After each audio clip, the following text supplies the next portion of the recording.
Well, good day, mates.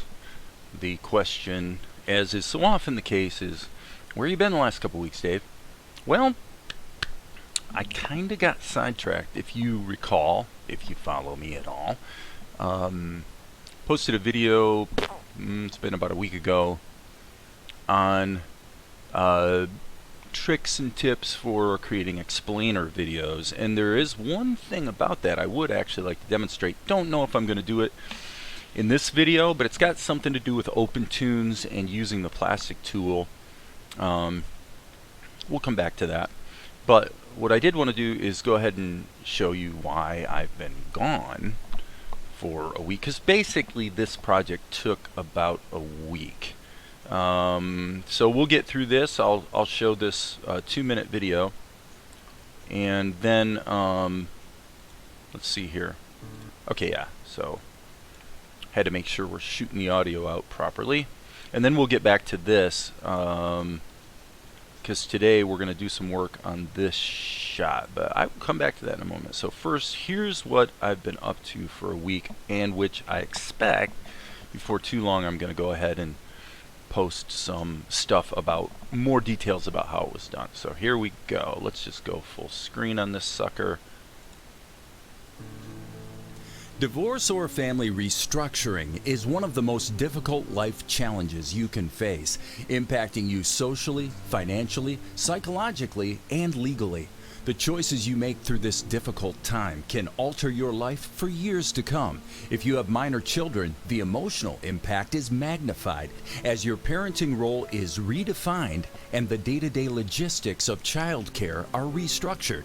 You want to take the right steps to arrive at a mutually acceptable resolution. By working it out yourselves, you remain in charge of your future and are spared the pain, stress, and expense of ongoing litigation in court. But how to determine what all the issues are and negotiate mutually acceptable terms?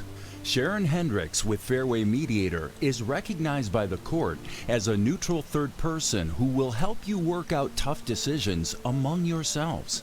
Mediation takes much less time than litigation, and the savings in legal costs can be substantial. Sharon can guide you through this emotional process in a climate of mutual respect and dignity. She'll work with you to create a mutually acceptable marital settlement agreement, which is a blueprint for your lives going forward, including financial matters such as distribution of property, child support, and alimony, as well as an effective parenting plan which puts the interests of the children first. Sharon's years of experience will help you identify the issues unique to your case and find solutions you can agree on. Best of all, it can be done in a virtual online meeting, allowing you to maintain appropriate social distance. Even if you've already retained lawyers, Sharon Hendricks at Fairway Mediator can help you bring matters to a swift resolution that you decide upon.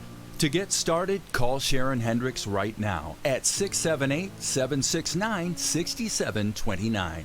Okay, so there you have it. And that was done. Gosh, here you can see all the different kind of esoteric, wacky things I like to watch. And this video is unlisted, so basically the only place you're going to see it on this channel is what you just saw, because we wanted to port it over to her channel so she can go ahead and feed it through with her little icon in the corner, and she can go put it on Facebook and everything else. So now if you're curious, I'm going to go ahead and turn the audio off, but this was done almost completely in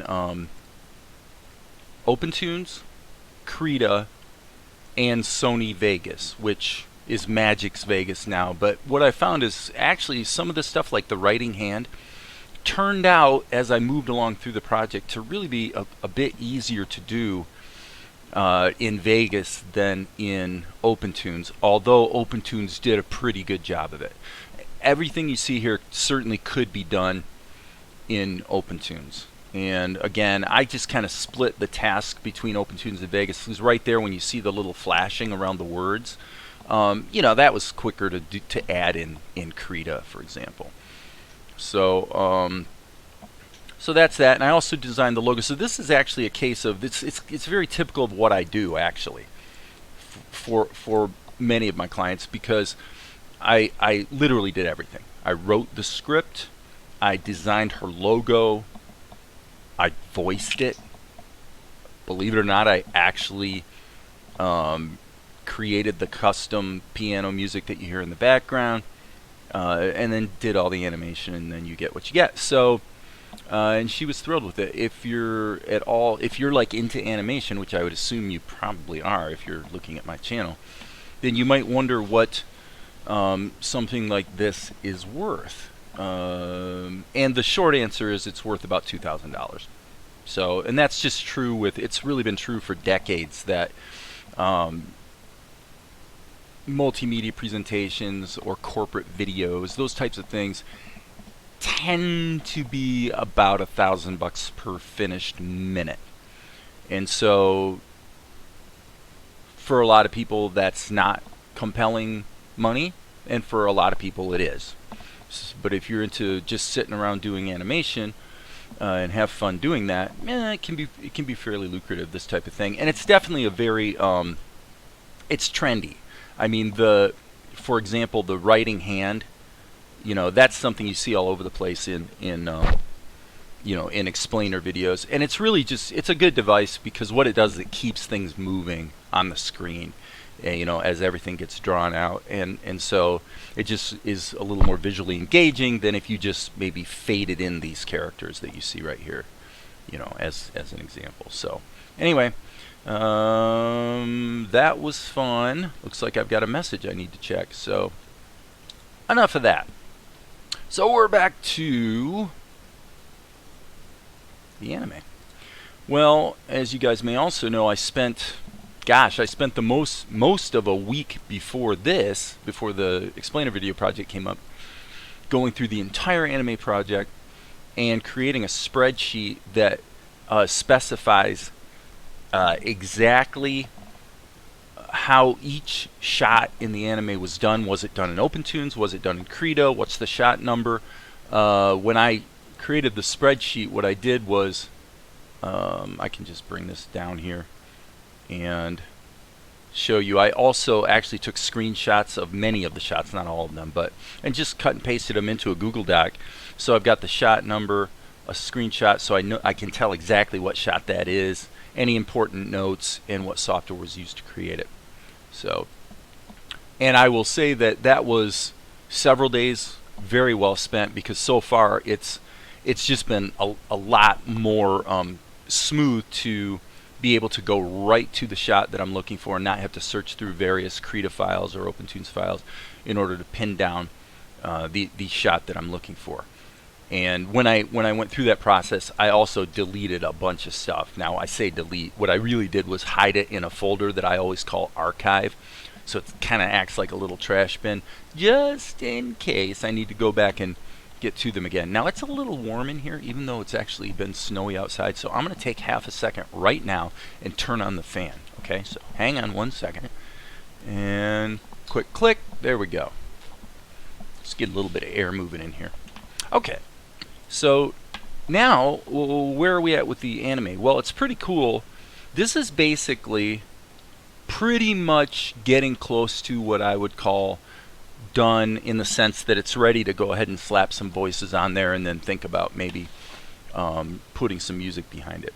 So it's just about 8 minutes long, and as I've mentioned before, we think the plan is to go ahead and put this sequence, this Act 1, out there for all to see as kind of a proof of concept, and then I'm thinking we're going to do like a crowdfund thing to see if there's an appetite out there for indie anime to sort of underwrite the continued progression of the show. So that's that, and that's not going to happen tomorrow, because there are still steps that I'm taking to just really get this to where I'm totally satisfied with it. For me, it's not the most massive hurry in the world. I've got another cartoon that I'm developing right now that I have a market for, and distribution pretty much already set up, so we don't really need to do the crowdfund thing with that. Although we may, we'll see how that goes. And then at the same time, we've also got the fan Futurama episode which thanks to some really good feedback from Darren T, who you should certainly be following if you're into open tunes. He just posted a video today, I think it was, on using Papagayo, which is a free program for going ahead and taking audio tracks and figuring out the lip sync. And it's a pretty good video. You should check it out. That would be, I guess I'll help you out here by going straight to it on this other tab. I'm going to go to YouTube. Let's drag this down here again. Hello. Okay, here we go. And let's search for Darren T. And he's kind of working with me on this fan Futurama thing. And actually, that's the video. This video right here, relearning lip sync techniques. And I really actually liked. I appreciate what Darren did here, because what he explained was that he's relearning how to do voiceover, and that's a very candid thing to admit, but it's a very realistic thing that can come up a lot when you're dealing with software that's as deep and complex as animation software can be, because it often happens that there's something you have to do in the process of a project. Maybe you have to do one time, and then it doesn't come up again for several months, and you sort of have to go back and now, how did I do that? What was the steps I took? So in that video, he's showing how he used Papagayo to set up for doing lip sync in OpenTunes, and I think there's going to be a more detailed follow-up video where he actually is creating the lip sync shapes for, I would assume, a Futurama character like Fry or the Professor or whoever. And if you're watching, Darren, the updates to the script are in process. I'm really thinking about how we're going to integrate Nixon into the show as a judge, and I have some ideas about that, and it's just I've been doing all this other stuff, so I haven't had a chance to really just dive back in and get the updates to the script done. So the script is almost done. Actually, the lip sync, or not the lip sync, but the voiceover for most of it is done, although I do need to find a voice for Leela, and I have some stuff stirred up that may bear fruit in that regard. So anyway, so this is the shot we're working on today with that lengthy 12-minute introduction. And it's kind of typical. It's actually interesting, because if you go to the prior shot, you see that you see the way his legs are kicking. Now that's fairly choppy movement, but in that shot it works because it's got sort of a it's kind of an anime idiom. The fact that he's kicking frenetically, it's almost kind of funny that it's so choppy. But this shot, I don't feel that way. This shot, I like the way he moves, but he's not moving as smoothly as I would prefer. So let's see. I don't know why I've got two instances of Krita open, but so if we play this in Krita,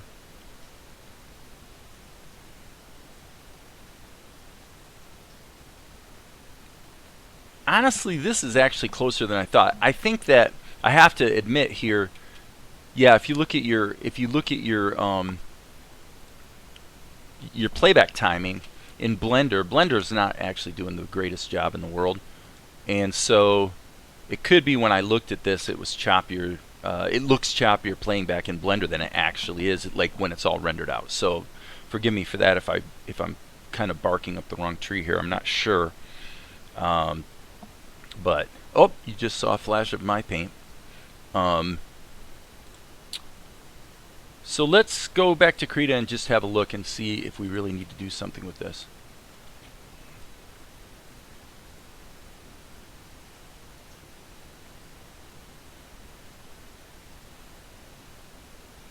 I think the one issue that I see is I think that and let's go ahead and let's kill all these other layers just so this guy is isolated. So he's been flattened out. In other words, there are not multiple layers here that comprise this guy. My thinking is that the main thing that's bugging me right here is that his head, there's really no good reason for his head to be changing shape that much. I think I just got a little eager as an animator. Because yeah, as we go through the rest of it, it's a little more consistent, and I can see some things that I need to fix in the paint job. And this shaking thing here, I think that's working. Maybe a tween there, but I doubt it because that's on 2s.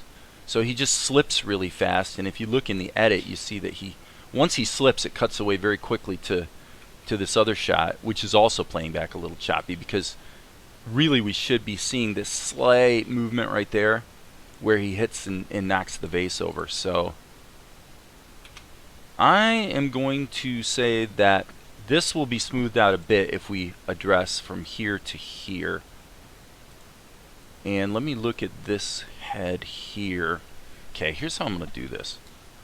I'm going to just try a couple things here, and if something doesn't quite work out right, that's okay. What I'm going to do is I'm actually going to steal this head, Control C, Control V. Okay, so now I'm going to go ahead and save my project. Now what I've done right there, quite conveniently, is I've added a new layer that has nothing but this one head in it. Okay, so therefore I can actually, and what I'm going to do is I'm going to grab these 2 layers and I'm going to put show in timeline, so they're both down here in the timeline. And then what I want to do is take this head, and I think I want to put it back here. Okay, and let me just see, then we've got a blank keyframe there, so that works. Okay, so obviously it's too big. Let's go ahead and shrink it down, and let's make sure it's not showing up anywhere else except where we want it to. Okay, so now I'm going to go ahead and shrink this down so it's actually about the right size. Let's put it there for the moment.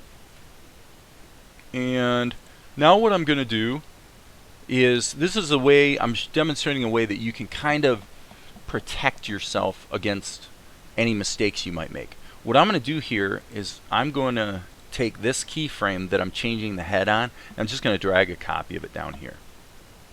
Just drag it way downstream, so that if I need to just recover it, I'll be able to very easily. Okay, so now I'm going to go to this frame, and I'm going to do a little erasing. So normally I like to sort of toggle between my brushes. So there's my ink brush, there's my eraser. So what that lets me do is it lets me hit the slash key on my keyboard, and Krita will just toggle between the last 2 brushes you use. Okay, so let me check something here. Okay, so we do have a little bit of a issue there on the right here. There's kind of a renegade line, or a rogue line, I guess is what I want to say.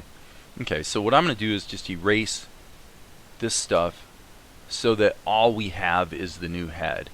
Okay, and now what I'm going to do is kind of the same thing in reverse, which is go in and clean off anything, clean off anything on this layer that is basically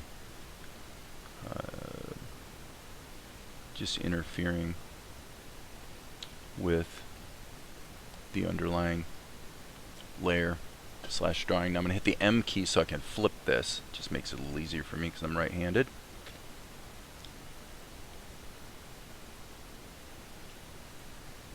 Okay, I don't have to clean that all up because if you see, you can't really see it. So now let me check something here. Okay, so now what I'm going to do is go down to this layer. I'm going to go and turn this head back off again. And in this layer, I'm going to go ahead and do even more erasing. Okay, and then what I'm also going to do is just switch back to my ink brush, and I'm just going to paint over this with the black and a little bit of this gray here, just like that, so we don't see the flesh tone peeking through. And then turn this on. Yeah, that looks good. So now let's just see if it looks okay. Yeah, that does look smoother. That looks smoother.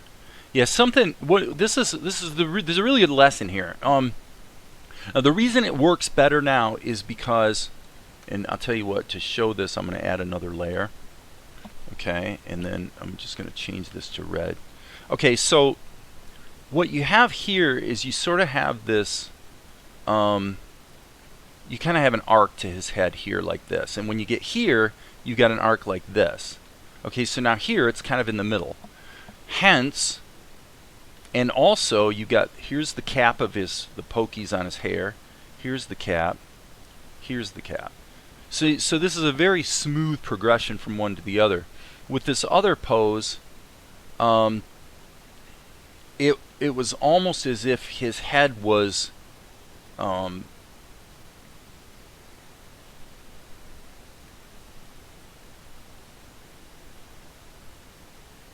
it's almost as if, let me look at this one. Yeah, it's almost as if his head was staying, it was going from this to this to this. And so what you had was, for no apparent reason, his head was going like this in the middle of that tween. Now his head just goes like this, not like this. So that, very subtly, that little shift there was pretty distracting, actually. So I'm going to go ahead and hit Control-Shift-X, which for me deletes keyframes. So that would be the same as remove keyframe. So Control-Shift-X, and just get rid of it because I'm not going to need it. And let's just look at this again. Okay, so now I'm going to save my work. The only question that remains for me would be right here. Do we want a tween? It costs us basically nothing to put a tween in there. Okay, and that's going to be on 1, so that means it's going to be really, really smooth. So why don't we, let's turn on the onion skinning. So we see we're going from this to this. And what I'm going to do is I'm going to make this blur mode. It's only going to be on the frame for, or on the screen for 1 frame. So that means we've got a lot of latitude to monkey with this. So here's what I'm going to do. I'm going to go ahead and let me look at where his hand winds up here. Okay, his arm sort of shifts down like that. So what I'm going to do is I'm going to grab this and just kind of stretch that a bit. Stretch that a bit. And so yeah, like I said, this is going to look pretty ugly. But on a tweening situation like this, we can kind of get away with, oh shoot, I just did all of that on the wrong frame. Sorry. So let's deal with one piece at a time. Let's get his head first, because obviously his head is the thing that really is moving the most. So we'll just kind of, just a straight tween, you know, we're just going to stick it in the middle and we're going to allow it to be stretched a bit, right? Okay.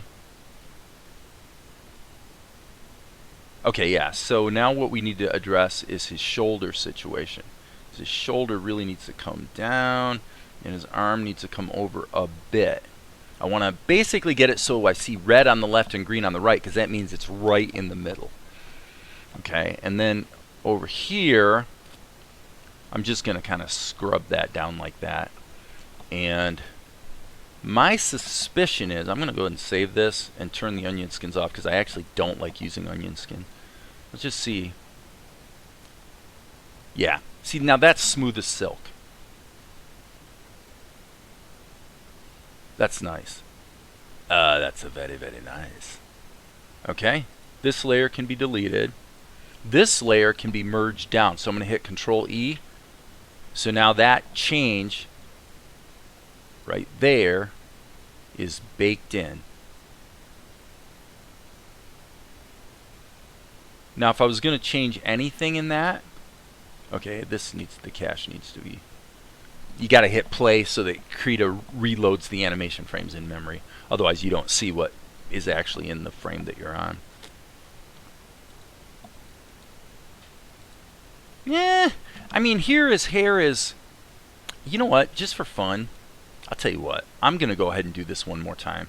And I'm going to put this on 1s as well, because he covers a lot of ground right there. He really does. So I'm going to actually do the same thing here. I'm just going to stretch this stuff back just to see if I like it better. Yeah, I like it better. Okay, so now there's one thing we need to do right this instant, which is go through this whole thing and fix the little holes that exist. You'll see what I mean in just a minute if you don't already know what I mean. So that right there. Look at that. That's pretty bad.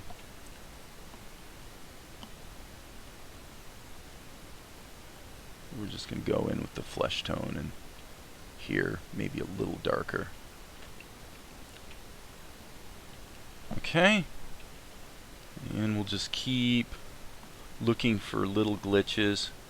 So this is the kind of stuff that, you know, for me, it's important we do this. You know, is it strictly necessary? Probably not, but at the end of the day, you know, we want it to look great. So what the heck, let's make it look great. It doesn't take that much time. And I think for what we're trying to do here, I mean, isn't it true that at the end of the day, the prevailing priority here needs to be quality. We want this to look great and feel great. So anything that takes away from that, you know, if we can fix it, let's fix it, right? I mean, look at that. That's horrendous. Why, that's absolutely unspeakably unacceptable. Utterly and completely unacceptable. And it's only the most diligent of effort that's going to restore it to some sort of respectability. Who was that? You know, if I had to assign a particular actor in the history of the golden age of Hollywood, I suppose I would modify this voice just a little bit, and I do believe it would be James Mason. Am I right? I think it's James Mason. I'm sitting here doing James Mason. The main movie I remember Mr. Mason from would certainly be Disney's 20,000 Leagues Under the Sea.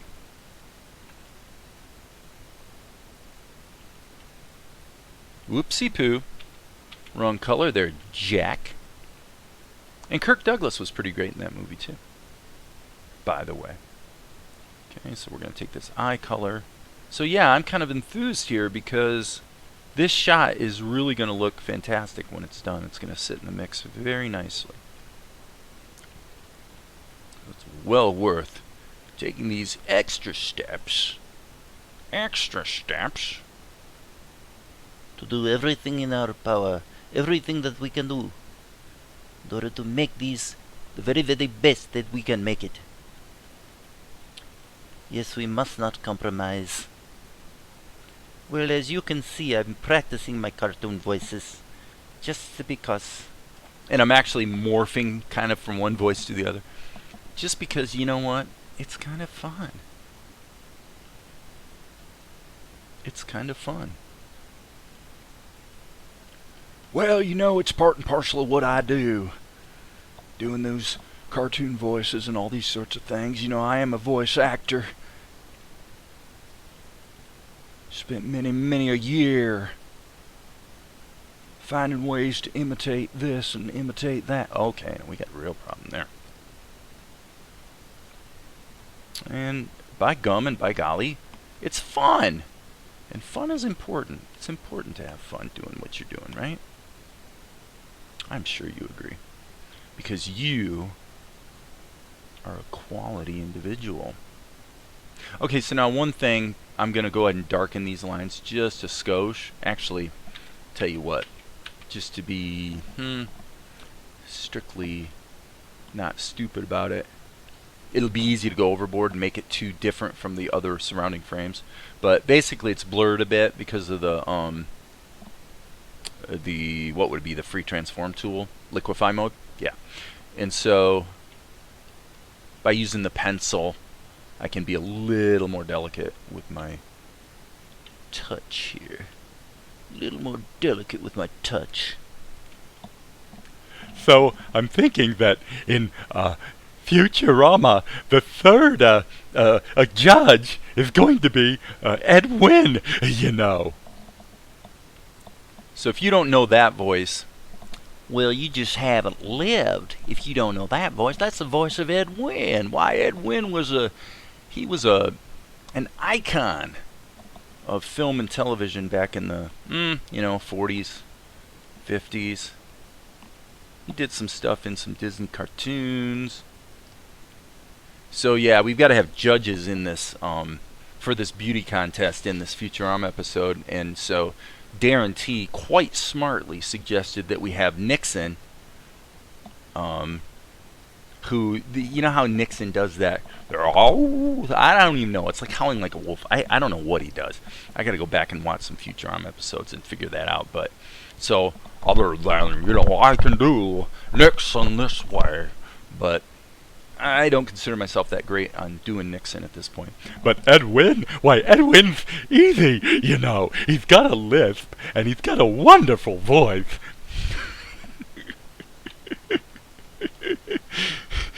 So I think it'd be funny if you have this really Edwin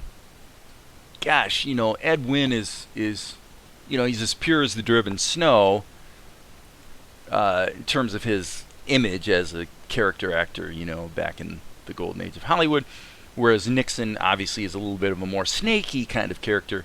And so I'm thinking that Edwin and Nixon absolutely hate each other's guts. They can't stand each other, and they probably have some history between them that no one knows about. That's just kind of what I'm thinking, something along those lines. So we'll figure it out. We always do. All right, so I'm going to go ahead and turn everything on and see if it actually blows up. So let's save our work. Always save your work. Rewind and go. Look at that. Look at that. That is sweet. Okay, so now what we need to do, is this referencing actually an AVI or an MP4? It's actually referencing an MP4.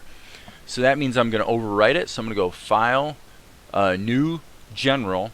And the reason I'm doing that is that if that video clip is open in Blender, then Krita won't be able to successfully render it. So now I'm going to render a video.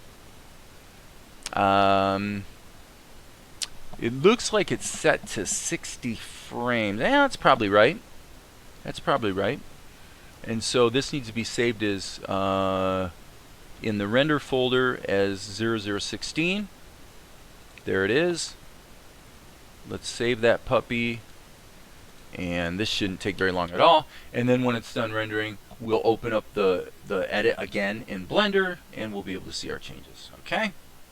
So Krita renders out all the individual frames, and then in the background, FFmpeg converts those frames into an MP4 video file, which might be one of the reasons it doesn't play back that smoothly, actually.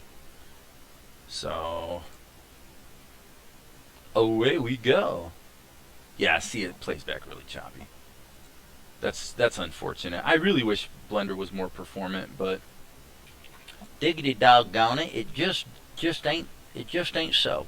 It just ain't so. See, why does that one play back smooth as silk? Let me see. I'm gonna check something. See, that's an MP4 as well. If this was an AVI, an MJPEG AVI, would it play back smoother? Let's find out. Here's how. What I'm going to do is go to the Val's Anime render folder, and I'm going to grab this 16, and I'm going to pop it up here into the conversions folder. And I'm just going to paste a copy of it, and then I'm going to click mjpeg.bat. Now, if you're wondering what that is, you'll notice that ffmpeg.exe is here in the same folder, okay? What is mjpeg.bat? This is going to look really cryptic to you if you're not into programming. This is what mjpeg.bat does. What it essentially says is, for any files that are in this particular directory that we're in right now that are MP4 files, convert them into an MJPEG file and output it with the same file name but ending in AVI, and then delete the MP4. Okay? And actually, if I really wanted to let this rock and roll, it would move the AVI back into the render folder. Ooh, that's kind of clever. Let's give it a crack. So what should happen is a conversion, and then all of a sudden the AVI that's there, the MP4 should disappear, and so should the AVI because it gets moved. So let's see what happens. It's rendering up, and it happened that quick, and you can see there's no longer any files in here. And if we go down here, we can see that we now have an AVI and an MP4. So now this is the part that might be educational for you. Now in Blender, we can go over here into the source and just change the extension to AVI, and now Blender is going to be pointing to the MJPEG version of it. Let's see if it plays back better. No? No? Doesn't look any better to me. Does not look any better to me. So I'm going to go ahead and switch it back because frankly, let's see if hitting undo. Yes? Is that reference? Yeah. Okay. Okay, so now it could be argued that if I dialed in the FFmpeg settings for how it creates the MJPEG file, maybe we could do a little better. But I mean, if you look at this, 60 frames of MP4 is 175 kilobytes or 179 kilobytes. 60 frames of AVI is 8 megabytes. So not the end of the world. I mean, basically, hard drive space might as well be free nowadays. Okay, it's cheap, but you definitely lose a lot of storage if you do the AVI thing. So it is what it is. This will not play back for me nicely, unfortunately. And by the way, there's one other thing I wanted to mention. This is kind of a parenthetical about proxy editing. One of the things you might want to do, and I'm just going to say this for your enrichment, if you're insane like me and you try to actually edit a video in Blender's video sequence editor. The video sequence editor has the ability to grab your files and in the background create multiple resolutions of proxies so that in real time everything plays back on the timeline really, really smooth, but the quality of the visuals will be a little bit degraded. And then when you render, obviously you switch it so it's no longer referring to the proxies. You can find that here in this tab. I'm going to tell you that as far as I know, I'll go ahead and try this right now, and then that'll be enough for today. But as far as I know, this is broken. I was doing some editing somewhere else, different project, tried using the proxy function, couldn't get it to work. As I recall, I went back to Blender 2.79 and tried it, and it also didn't work. And then I poured through some things on the internet, and I found some very obscure things indicating that the proxy building and swapping, the whole proxy thing in the video sequence editor in Blender has issues, and has had issues for a long time, like a couple years, you know, at least I would say.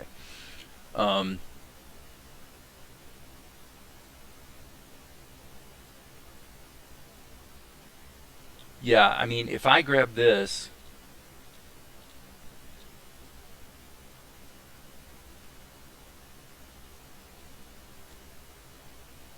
okay, so I'm going to go 25 just so it's really small. JPEG quality, let's make the JPEG quality kind of low. Okay, and then we'll rebuild the proxy, and it should be doing it in the background and give me some sort of indication. And by the way, and if you know something more about this, post it in the comments. But basically everything I tried, failed. Okay, I tried it every which way, and look, it's not using a proxy. So the whole proxy thing, as near as I can tell, is just a broken feature. And the dirty little secret is this: statistically, no one's editing video in Blender.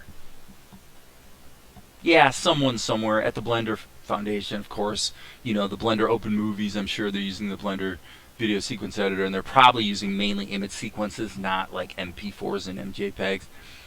But the dirty little secret is, in the real world, almost nobody's actually editing with Blender. And that's why the video sequence editor proxy function has probably been broken for many months, if not years, and it just hasn't gotten fixed. And it's not fixed in Blender 2.82 as far as I can tell. So, sorry about that. It'd be nice if it worked, but it doesn't. So this stuff would probably perform a little better if I had like JPEG image sequences, but maybe we'll try that another day. For now, I think that's good. It's been 40 minutes, and hope you've enjoyed it. As you guys know, there will be more later.